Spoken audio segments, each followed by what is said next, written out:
कहानी की शुरुआत में हमें रशिया की एक खतरनाक जेल को दिखाया जाता है, जहां कुछ अमीर लोग मौत की सजा पाए हुए एक कैदी को खरीदने आए थे। उस खूंखार कैदी की ताकत का नमूना दिखाने के लिए वार्डन ने कुछ लोगों को उसकी सेल में भेजा और उन्हें उससे लड़ने को कहा। अगर वो नहीं लड़ते तो वार्डन उन्हें वैसे भी मार डालता, इसलिए सब एक साथ उस पर टूट पड़ते हैं।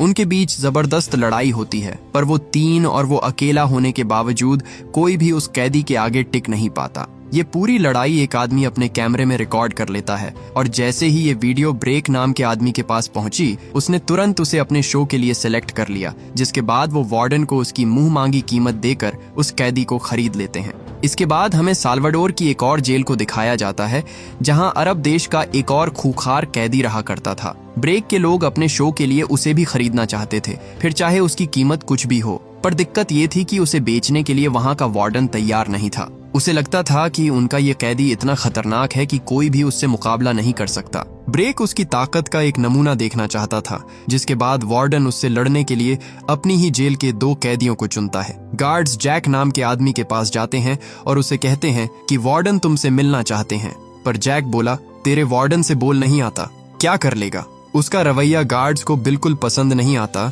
जिसके बाद वो उसे बंदूक की नोक पर वार्डन के पास ले जाते हैं। उस जेल का हर एक शख्स जानता था कि उस कैदी के सेल में जाना मौत के मुंह में जाने के बराबर था, लेकिन अगर वो नहीं लड़ते तो वार्डन वैसे भी उन्हें मार डालता।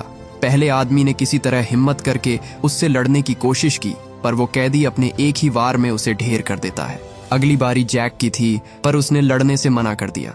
वार्डन आगे बढ़कर उसे लड़ने को कहता है, लेकिन जैक बेवजह किसी से फाइट नहीं करना चाहता था।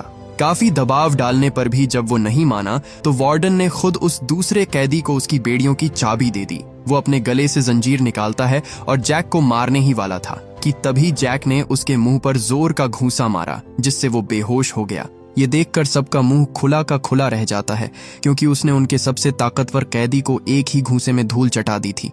अपने शो के लिए ब्रेक को जैक काफी दमदार लगा, जिसके बाद वो उसे भी बाकी लोगों में शामिल कर लेता है। बताया जाता है कि ब्रेक एक बिगड़ैल अमीर जादा है, जो कुछ ऐसा करना चाहता है जो इस दुनिया में किसी ने ना किया हो। वो एक ऐसा शो बना रहा है जिसमें मौत की सजा पाए हुए 10 खतरनाक कैदी एक आइलैंड पर एक दूसरे से फाइट करेंगे और उन 10 लोगों में से सिर्फ एक ही इस गेम को जीतेगा। इसलिए वो दुनिया भर की जेलों से कैदियों को इकट्ठा कर रहा था। अब क्योंकि उसका ये शो पूरी तरह से इलीगल था, इसलिए वो इसे किसी टीवी चैनल पर नहीं बल्कि सीधे डार्क वेब पर लाइव टेलीकास्ट करने वाला था। उसे लगता था कि लोग अपनी जिंदगी से इतने बोर हो चुके हैं कि अब उन्हें नकली ड्रामा नहीं बल्कि असली मौत का खेल देखना है। अपने शो को प्रमोट करने के लिए वो अमेरिका की सबसे बड़ी जर्नलिस्ट को अपने सीक्रेट आइलैंड पर बुलाता है। हालांकि ये रिपोर्टर उसके शो के सरासर खिलाफ थी। वो कहती है, इस तरह लोगों को एक दूसरे की जान लेने के लिए मजबूर करना हैवानियत है। तुम एक अरबपति हो जो खून खराबा दिखाकर खरबपति बनना चाहता है। पर ब्रेक ऐसा नहीं मानता था। वो बोला, मेरे शो के सभी कंटेस्टेंट ने घिनौने अपराध किए हैं। अगर मैं ना होता तो ये कैदी बहुत पहले ही मर चुके होते। मैं तो बस इन्हें जीने का एक मौका दे रहा हूँ और बदले में लोगों को वही दिखा रहा हूँ जो वो देखना चाहते हैं। आखिर इसमें गलत क्या है? ब्रेक को पता चला कि उसने जो कंटेस्टेंट चुने थे उनमें से एक को कल ही कुछ कैदियों ने जान से मार डाला। ब्रेक को उसकी जगह एक और खूंखार चेहरा चाहिए था जो स्क्रीन पर आते ही लोगों की सांसें रोक दे, जिसके बाद उसकी जगह वो जैक को लाने का फैसला करता है। इसके बाद उन 10 कैदियों को ब्रेक के सीक्रेट आइलैंड पर लाया गया। यहाँ सब एक से बढ़कर एक थे। हम स्टीव नाम के कैदी को देखते हैं, जिसे रवांडा की जेल से लाया गया था। ये आदमी उन सब में सबसे खतरनाक था। वो 4 साल स्पेशल फोर्सेज में था। उसने वहां के एक गांव में आग लगा दी, 20 लोगों को जान से मार दिया और तो और उसने 9 औरतों का रेप भी किया था। उसकी प्रोफाइल जानकर बाकी कैदियों के पैरों तले जमीन खिसक गई। उन्हें समझ ही नहीं आ रहा था कि ये आदमी इंसान है या फिर हैवान। इसके अलावा उनके पास एक जापानी, कुछ मैक्सिकन और रशिया के कैदी भी थे, जिनके गुनाहों की लिस्ट भी कुछ कम छोटी नहीं थी। हालांकि इन सब के बावजूद ब्रेक जॉन में कुछ ज्यादा ही दिलचस्पी दिखा रहा था, क्योंकि उसे उसके बैकग्राउंड के बारे में कुछ नहीं पता था। ब्रेक ने बताया कि तुम सबको एक टापू पर ले जाया जाएगा, जहां तुम एक दूसरे से लड़ोगे और जो आखिर में जिंदा बचेगा वो मालूम माल हो जाएगा। ब्रेक ने देखा कि जैक के गुनाहों की लिस्ट बहुत छोटी थी। इस तरह तो दर्शक उससे बिल्कुल नफरत नहीं करते। वो जैक से क्राइम्स के बारे में कुछ सवाल पूछता है ताकि उसे लिस्ट में ऐड कर सके, लेकिन जैक उसके किसी भी सवाल का सीधे मुंह जवाब नहीं देता, जिससे ब्रेक को उस पर गुस्सा आ गया। वो अपनी मर्जी से एक लिस्ट बनाता है जिसमें उसने लिखा कि जैक उग्रवादियों की गैंग का है जिसने एक चर्च को उड़ा दिया। इसके बाद FBI के हाथों से भागकर सेंट्रल अमेरिका पहुंचा, जहां उसने एक अस्पताल उड़ा दिया जिसमें सैकड़ों औरतें और बच्चे मारे गए। ये सब सुनकर जैक समझ गया कि वो एक नंबर का साइको है। वो कहता है, मुझे नहीं पता तुम कौन हो और मुझे परवाह भी नहीं, पर मैं ऐसे खेल नहीं खेलता। लेकिन ब्रेक ने उसे यहाँ लाने के लिए उस पर अच्छे पैसे लगाए थे। वो बोला, जरूरी नहीं कि तुम ये खेल जीतो, लेकिन खेलना तो पड़ेगा। इसके बाद एक आदमी उन्हें इस गेम के रूल्स बताता है। उन सब के पैरों में एक बम लगा हुआ था जिसमें इतना बारूद है कि उनके चिथड़े उड़ाने के लिए काफी था। वो बोला, अब से 30 घंटे बाद इसे जिस काम के लिए बनाया गया है वो इसे पूरा करेगा। इस बम के फटने की 2 वजह हो सकती है। पहली, वो लाल वाला सिरा खींचो और 10 सेकंड बाद ये बम फट जाएगा। दूसरी, वायर के साथ छेड़छाड़ या उसे काटने की कोशिश की तब भी ये बॉम्ब अपने आप फट जाएगा। इतना बताकर उसने उस बॉम्ब को एक्टिवेट कर दिया, जिससे उसमें 30 घंटे का टाइमर चालू हो जाता है। अपने पैरों में बम लगा देख डर के मारे सबके पसीने छूटने लगते हैं, लेकिन जैक के चेहरे पर एक शिकन तक नहीं थी। उल्टा वो तो ये सोच रहा था कि वो किन नौसिखियों के बीच फंस गया है।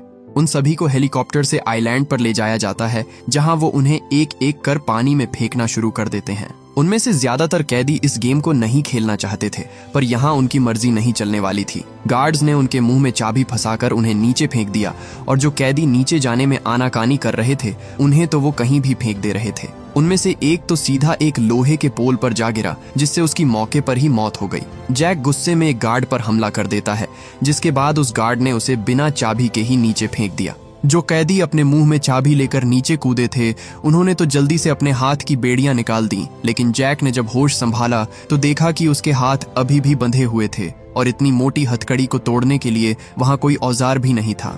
इस तरह पूरे 9 लोग टापू पर उतरने में कामयाब रहे। एमिलिया नाम की लड़की जब पानी पी रही थी तभी उसने अपने सामने से उस जापानी कैदी को जाते हुए देखा जो बहुत खतरनाक था। वो जल्दी से छुप जाती है, पर तभी एक आदमी ने उसे पकड़ लिया और उसके साथ जबरदस्ती करने लगा। वो उसे मारने से पहले उसके साथ गलत काम करने की सोचता है, लेकिन एमिलिया ने अपने शातिर दिमाग का इस्तेमाल करते हुए पास पड़ी लकड़ी का टुकड़ा उसकी गर्दन में घुसा दिया। वो जल्दी से उसके पैर में लगे बम का लाल सिरा खींच देती है, जिससे एक जोरदार धमाका हुआ और उसके चिथड़े उड़ गए। ये सब वहां लगे कैमरे रिकॉर्ड कर रहे थे। उसके मरते ही लाइव वॉचिंग बढ़कर 5 मिलियन हो जाती है, क्योंकि लोगों को यकीन हो गया था कि ये गेम बिल्कुल असली है। उन्होंने जैसा सोचा था सब कुछ वैसा ही चल रहा था, लेकिन ब्रेक की गर्लफ्रेंड जूलिया अब कहीं ना कहीं इससे पीछे हटती नजर आ रही थी। पहली बार उसे अपने फैसले पर पछतावा होने लगा था। उधर हम पाको नाम के कैदी को देखते हैं, जो अपनी वाइफ रोजा को ढूंढ रहा था। मौका पाते ही जैक ने उसे धर दबोचा और उसका गला दबाने लगा, पर वो एक दूसरे को मारना नहीं चाहते थे। पाको बोला, मेरा तुम्हें चोट पहुंचाने का कोई इरादा नहीं है, मैं बस अपनी बीवी को ढूंढ रहा हूँ। जैक ने उसकी मजबूरी समझी और उसे जाने दिया। बदले में पाको भी उसे अपनी हथकड़ी की चाबी देता है और वहां से चला जाता है। जैक को आखिरकार उन बेड़ियों से छुटकारा मिल जाता है, पर खतरा अभी टला नहीं था। उनके पास एक दूसरे को मारकर बाहर निकलने के लिए सिर्फ 30 घंटे थे, और अगर इन 30 घंटों में कोई एक विनर नहीं मिला तो कोई जिंदा नहीं बचेगा। इसके बाद हम मार्कस नाम के कैदी को देखते हैं, जो अपने पैर में लगे बॉम्ब को निकालने की कोशिश कर रहा था, पर सेफ्टी अलार्म बजते ही वो पीछे हट जाता है। उसने देखा कि उस पर कैमरे से नजर रखी जा रही थी, जिसके बाद उसने गुस्से में कैमरा ही तोड़ दिया। इसी बीच एक हेलीकॉप्टर कंटेस्टेंट के लिए कुछ चीजें ड्रॉप करता है, जो उस तक पहले पहुंचता वो उसका हो जाता। खुशकिस्मती से मार्कस उस बैग तक पहुंचने वाला पहला शख्स था। उसने जब बैग खोला तो उसे उसके अंदर कुछ खाने पीने की चीजें और एक धारदार चाकू मिला, जिससे वो किसी को भी मार सकता था। ये सब पाकर उसकी खुशी का तो ठिकाना ही नहीं रहता, पर तभी वहां वो जापानीज कैदी पहुंच गया। मार्कस उसे शांत दिमाग से काम लेने को कहता है, पर मिनाटो उसकी भाषा नहीं समझता और उस पर हमला कर देता है। वो इतना फुर्तीला था कि उसने एक ही वार में मार्कस का चाकू दूर गिरा दिया, जिसके बाद उसे हाथ से लड़ना पड़ता है। मार्कस ने उस बॉम्ब के लाल सिरे को खींचकर उसे उड़ाने की कोशिश की, लेकिन मिनाटो ऐसा होने नहीं देता। आखिर में वो उसे चकमा देकर भागने में कामयाब हो जाता है। मिनाटो ने उसका पीछा किया, पर कुछ दूर चलकर उसकी मुलाकात स्टीव से हुई, जो वहीं बैठा उसका इंतजार कर रहा था। वो बोला, मैंने तुझे उस अफ्रीकन से लड़ते हुए देखा, तेरा साइज देखकर तो मैं धोखा खा गया, तू तो सच में बहुत खतरनाक है। दोनों चाहते तो आपस में लड़कर एक दूसरे को मार सकते थे, पर स्टीव इस गेम को अलग तरीके से खेलना चाहता था। वो बोला, देख मेरी बात सुन, क्यों ना हम पहले यहाँ की गंदगी को साफ कर लें, बिल्कुल एक टीम की तरह। उसके बाद सिर्फ मैं और तू लड़ेंगे। मिनाटो को उसका ये आइडिया अच्छा लगा, क्योंकि ऐसे उनके जिंदा रहने के चांसेस ज्यादा थे। उधर हम जैक को देखते हैं जो रेडियो टावर को ढूंढने की कोशिश कर रहा था ताकि मदद बुला सके, पर तभी उसका सामना उस रशियन फाइटर से होता है। जैक उससे लड़ना नहीं चाहता था। वो बोला, आगे मत बढ़ना पहलवान, अगर शांत रहोगे तो मुझे कोई प्रॉब्लम नहीं।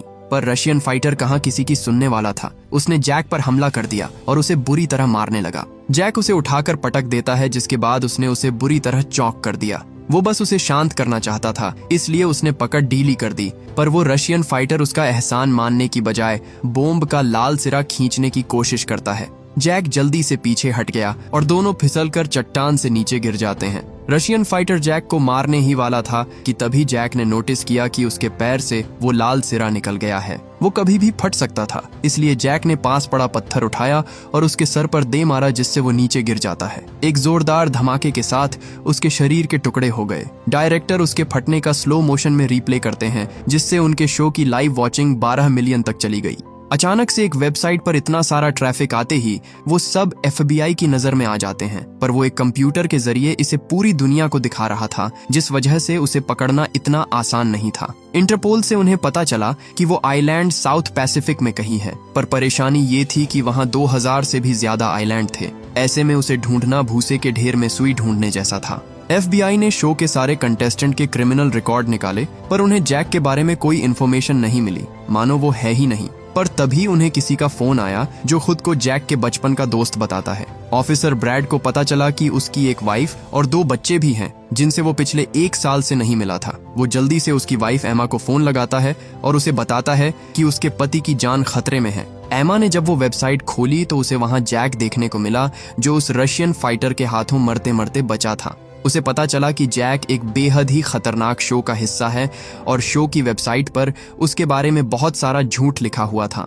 इसी बीच हम रोजा को देखते हैं, जो अपने पति को ढूंढने की कोशिश कर रही थी। किसी की आहट से वो एकदम से चौकन्नी होकर छुप जाती है, पर उसने देखा कि ये तो पाको है। दोनों एक दूसरे से मिलकर बहुत खुश होते हैं, पर उनकी ये खुशी ज्यादा देर नहीं टिकती, क्योंकि स्टीव ने उन्हें ढूंढ लिया था।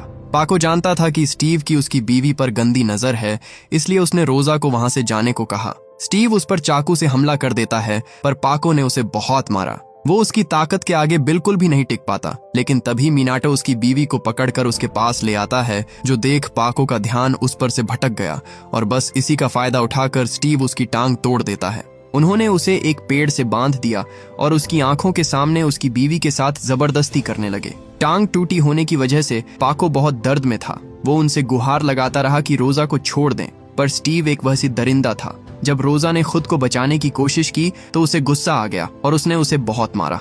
ब्रेक कहता है, इस सीन को कितने एंगल से कवर कर सकते हैं, जिस पर डायरेक्टर ने उसे बताया कि यही एक एंगल है। ये शॉट उनके किसी काम का नहीं था, जिसके बाद ब्रेक ने लाइव क्रू को उनके पास भेजा। स्टीव पाको की आंखों के सामने उसकी वाइफ का रेप करता है और ब्रेक ये सब बिना किसी सेंसरशिप के पूरी दुनिया में दिखा रहा था। सिर्फ इस सीन की वजह से उनकी लाइव वॉचिंग 15 मिलियन पहुंच जाती है, पर ये इतना दर्दनाक था कि स्टूडियो में बैठे लोगों से भी ये देखा नहीं जाता। जूलिया कहती है, बंद करवाओ ये सब। ब्रेक ने देखा कि अब उन लोगों के दिल पिघलने लगे थे। वो जूलिया को समझाता है कि वो औरत अपने पति के साथ मिलकर हत्याएं करती थी। वो जैसे हैं उनके साथ वैसा ही हो रहा है।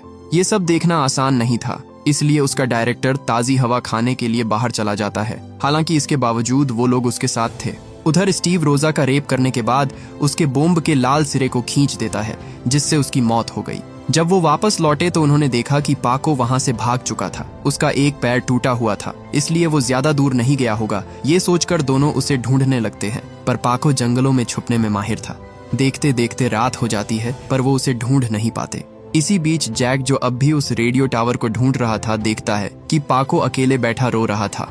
वो बोला, दोस्त मुझसे बात करो, क्या हुआ तुम्हें? पर तभी उसकी नजर स्टीव और उस जापानी पर पड़ी जो उसे ढूंढ रहे थे। वो समझ गया कि वो दोनों मिले हुए हैं। पाको कहता है, उन्हें मारने में मेरी मदद करो, बदले में तुम सारे पैसे रख लेना। जैक को पता चला कि उन लोगों ने पाको की वाइफ को उसकी आंखों के सामने बेरहमी से मार डाला था, पर वो चाहकर भी उसकी मदद नहीं कर सकता था, क्योंकि पहले उसे एक जरूरी काम पूरा करना है। वहीं दूसरी ओर हम मार्कस को देखते हैं, जो जंगलों में भटकता हुआ आगे बढ़ रहा था, पर तभी एमिलिया ने उस पर हमला कर दिया। वो उसे जान से मारने की कोशिश करती है, लेकिन मार्कस तुरंत उस पर हावी हो गया और उसका गला दबाने लगा। वो बोला, शांत हो जाओ, मैं तुम्हें मारना नहीं चाहता, मैं बस अपने पैर से बॉम्ब निकालना चाहता हूँ। ब्रेक देखता है कि वो उसे मार नहीं रहा, जिसके बाद उसे गुस्सा आने लगता है। वो बोला, ये सब हो क्या रहा है? मैंने उन्हें मारने के लिए आइलैंड पर भेजा था, पर यहाँ तो दोस्त बनाए जा रहे हैं। जैक पाको को सहारा देते हुए उनसे काफी दूर आ जाता है, पर उसने देखा कि दूसरी ओर जाने का ब्रिज टूटा हुआ है। इसका मतलब आगे का सफर उसे अकेले तय करना था।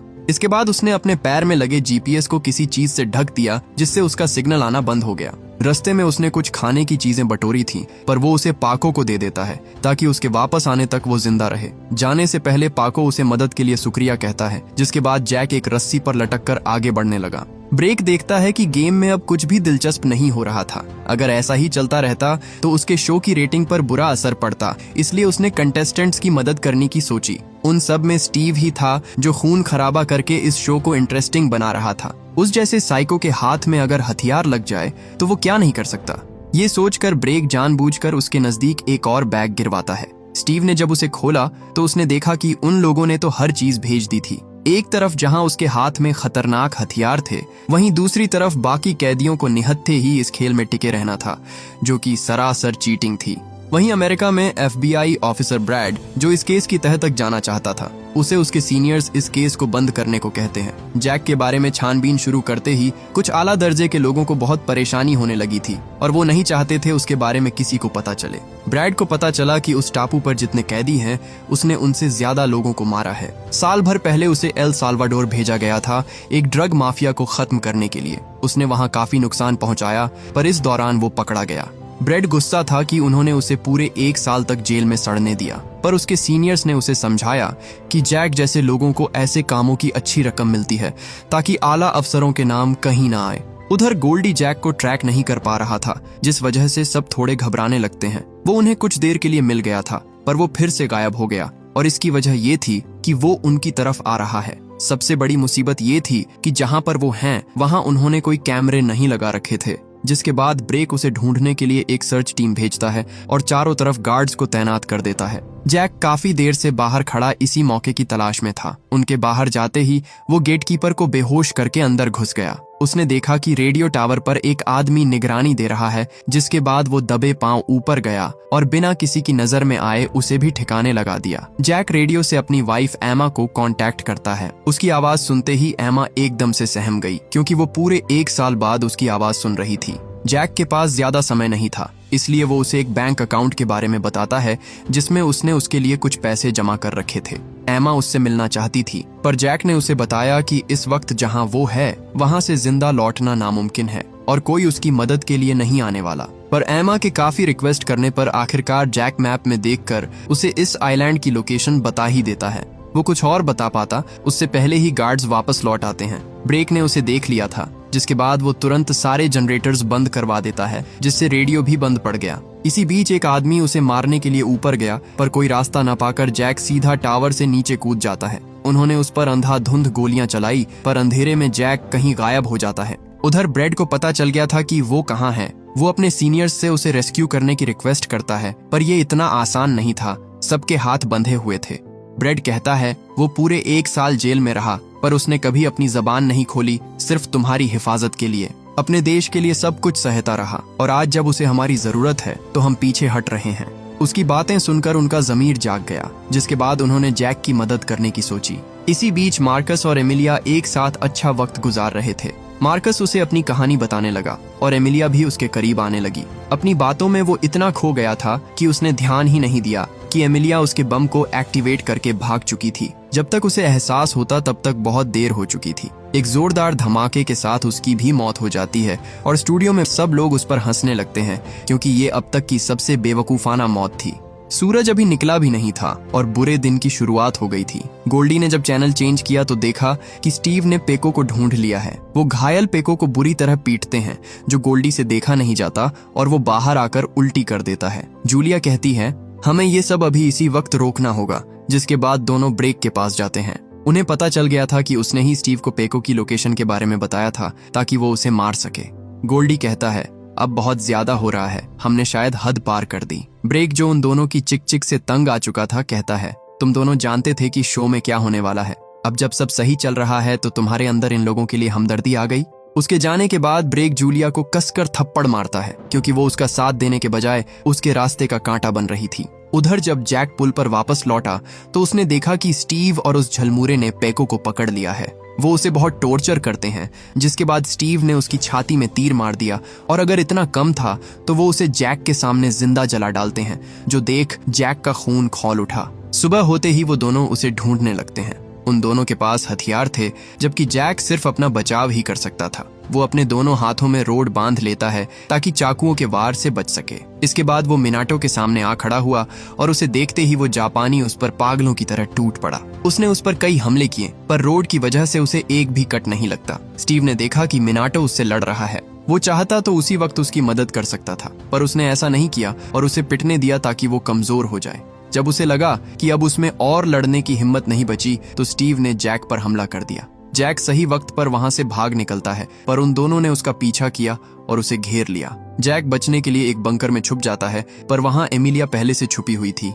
जैक उसे शांत रहने को कहता है, लेकिन तभी स्टीव ने तीर मारकर उसे भी घायल कर दिया। इसके बाद वो उसके बंकर में जलती शराब की बोतलें फेंककर उसमें आग लगा देते हैं, जिससे अंदर मौजूद सारे कैमरे जलकर राख हो गए। जैक अगर बाहर निकलता तो स्टीव उसे तीरों से छल्ली कर देता और अगर अंदर रहता तो जलकर मारा जाता, पर खुशकिस्मती से उसे बाहर निकलने का दूसरा रास्ता मिल जाता है। उसने एमिलिया को भी अपने साथ चलने को कहा, पर वो जानती थी कि वो नहीं बच पाएगी, जिसके बाद उसने अपने बम को एक्टिवेट कर दिया, जिससे वहां एक बड़ा धमाका होता है। स्टीव को लगा कि वो मर गया और अब सिर्फ वो दोनों ही बचे हैं। उसने वादा किया था कि वो दोनों आखिर में सिर्फ हाथों से लड़ेंगे, पर स्टीव के खून में तो पहले से मक्कारी भरी हुई थी। वो अपना हथियार नीचे नहीं रखता, जिसके बाद मिनाटो वहां से भाग खड़ा हुआ। स्टीव उसका पीछा करता है, पर जल्द ही उसके सारे तीर खत्म हो गए। मिनाटो उसका इंतजार कर ही रहा था कि तभी वहां जैक आ जाता है, जो उस धमाके से बच निकला था। मिनाटो उसे मारने की कोशिश करता है, पर इस बार भी उसका वही हाल हुआ जो पिछली बार हुआ था। उनकी इस लड़ाई में स्टीव भी बीच में कूद पड़ा, पर जैक अकेला उन दोनों पर भारी पड़ रहा था। आखिर में वो मिनाटो को मार डालता है, जो देख स्टीव डर के मारे भाग खड़ा हुआ। जैक उसका पीछा करता है और जल्द ही वो एक डेड एंड पर पहुंच गए, जहां से आगे जाने का कोई रास्ता नहीं था। जैक बोला, अब लड़ना सिर्फ तू और मैं, पर स्टीव कहता है आज मूड नहीं है, और इतना कहकर उसने पहाड़ी से छलांग लगा दी। जैक उसे आज ही मारना चाहता था, जिसके बाद वो भी नीचे कूद जाता है। जब वो पानी से बाहर निकला तो स्टीव कहीं गायब हो चुका था। ये शो बहुत दिलचस्प मोड़ ले चुका था, पर ब्रेक जानता था कि स्टीव एक नंबर का डरपोक है। बिना हथियार के वो बाहर नहीं आएगा, जिसके बाद उसने उसके लिए फिर से कुछ हथियार भेजे। गोल्डी को बिल्कुल पसंद नहीं आता कि वो हर बार उस पागल की मदद कर रहा था, पर फिलहाल चुप रहने में ही उसकी भलाई थी। जैक को ढूंढते हुए स्टीव को दो आदमी मिले, जो छुपकर उसे रिकॉर्ड कर रहे थे। वो कहते हैं, हम बस कैमरामैन हैं, पर कोई उसकी फिल्म बनाए ये स्टीव को बिल्कुल पसंद नहीं था, इसलिए वो उन दोनों को मार डालता है। उसने अपने चारों ओर नजर दौड़ाई, पर जैक पीछे से उस पर हमला कर देता है। हाथापाई के दौरान स्टीव के हाथों से गन छूटकर नीचे गिर जाती है, जिसके बाद उसने अपनी जेब से चाकू निकाला, लेकिन जैक उसे भी नीचे गिरा देता है। अब उनकी लड़ाई बराबरी की थी, पर स्टीव जैसा बुजदिल कहाँ ही जैक जैसे फौलादी आदमी के सामने टिक पाता। जैक घूंसे मार मार कर उसकी हालत खराब कर देता है। वो उसका काम तमाम करने ही वाला था कि तभी पता नहीं कहां से स्टीव के हाथ चाकू लग गया, जिससे वो जैक पर हमला कर तुरंत बंदूक उठा लेता है। जैक ने बचने की पूरी कोशिश की, पर तभी उसे एक गोली लग जाती है, जिससे वो चट्टानों से टकराता हुआ सीधा नदी में जा गिरा।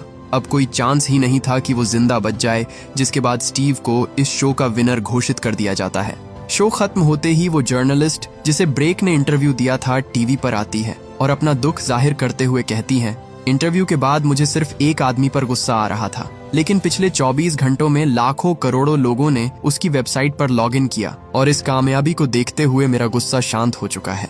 मुझे अफसोस है कि हम दूसरों की मौत का तमाशा देख रहे हैं, उसके मजे उठा रहे हैं।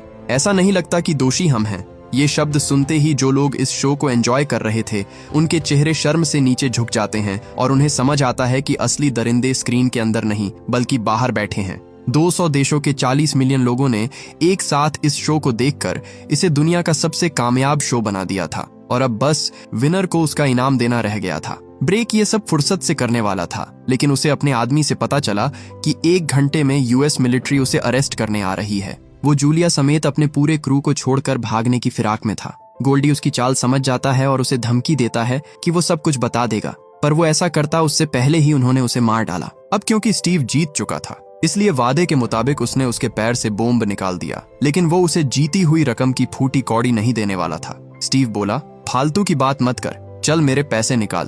पर ब्रेक कहता है, तुम जीते क्योंकि मैंने तुम्हें जीतने दिया, इसलिए जो मिला है उसमें खुश रहो। उसे इतनी जल्दी में देख स्टीव समझ गया यहाँ कुछ तो गड़बड़ है। उसके जाते ही वो सिगरेट लेने के बहाने गार्ड्स के करीब आया और उन्हें मारकर फरार हो गया। इसके बाद वो क्रू के पास आया और उनसे पूछा कि ब्रेक कहाँ है, लेकिन उन्हें नहीं पता था कि वो कहाँ गया, जिसके बाद स्टीव उन सबको गोलियों से भून देता है। इसी बीच हम जैक को देखते हैं जिसमें अब भी थोड़ी बहुत जान बाकी थी। उसके पैर में अब भी वो बॉम्ब बंधा हुआ था जो बस कुछ ही मिनटों में फट जाता। किसी तरह हिम्मत करके वो बेस तक पहुंचा जहां उसने देखा कि स्टीव ने अपनी सनक में सबको मौत के घाट उतार दिया था। वो जूलिया को भी मारने ही वाला था कि तभी वहां जैक आ खड़ा हुआ। उसे जिंदा देख स्टीव को बड़ी हैरानी होती है। उसने बंदूक चलाई पर गोलियां खत्म हो चुकी थीं। स्टीव चुपचाप कुर्सी पर बैठ जाता है और कहता है, देख भाई, मैं ये खेल नहीं खेलना चाहता था। जो भी जिस लायक था उसे वही मिला। वो जैक को अपनी जिंदगी की तकलीफों के बारे में बताने लगा ताकि वो उस पर थोड़ा रहम खाए। जैक बोला, तेरी जिंदगी बड़ी दुख में कटी है, चल तेरी तकलीफ कम किए देता हूँ। और बस इतना कहकर उसने पूरी की पूरी मैगजीन उसकी छाती में दाग दी। उधर ब्रेक बचकर भागने की कोशिश कर रहा था। वो जल्दी से हेलीकॉप्टर में बैठ गया और पायलट को जल्दी से उसे उड़ाने को कहा। जब तक जैक उस तक पहुंचता उसका हेलीकॉप्टर टेक ऑफ कर चुका था। जैक ने उस पर गोलियां चलाई पर उनका उस पर कोई असर नहीं होता। ब्रेक की खुशी का तो ठिकाना नहीं रहता क्योंकि अब वो उसका कुछ नहीं बिगाड़ सकता था। इसी बीच वहां जूलिया आ जाती है जिसने जैक को वो बम थमाया जिसका टाइम बस खत्म ही होने वाला था। जैक बिना देर किए उसे सीधा उसके हेलीकॉप्टर में फेंक देता है। ब्रेक ने उसे दूर हटाने की कोशिश की पर सीट बेल्ट बंधी होने के कारण वो उस तक नहीं पहुंच पाता। टाइम खत्म होते ही एक जोरदार धमाके के साथ उसका हेलीकॉप्टर सीधा एक चट्टान से टकरा जाता है और इस तरह एक साइको बिलियनियर अपने ही बनाए हुए खूनी खेल का शिकार बन गया। जैक के पास भी जीने के लिए बस कुछ ही मिनट बचे हुए थे पर जूलिया ने जैक को एक चाबी दी जिससे वो उस बम को डीएक्टिवेट कर सकता था। आखिर में हमें दिखाया जाता है कि यूएस मिलिट्री ने जैक को सक्सेसफुली रेस्क्यू कर लिया, जिसके बाद जैक अपने घर वापस लौट आता है। इसी के साथ ये मूवी यहीं खत्म हो जाती है। उम्मीद करता हूँ कि ये कहानी आपको पसंद आई होगी। ऐसी ही और वीडियोस के लिए हमारे चैनल को सब्सक्राइब करें। Thank you for watching.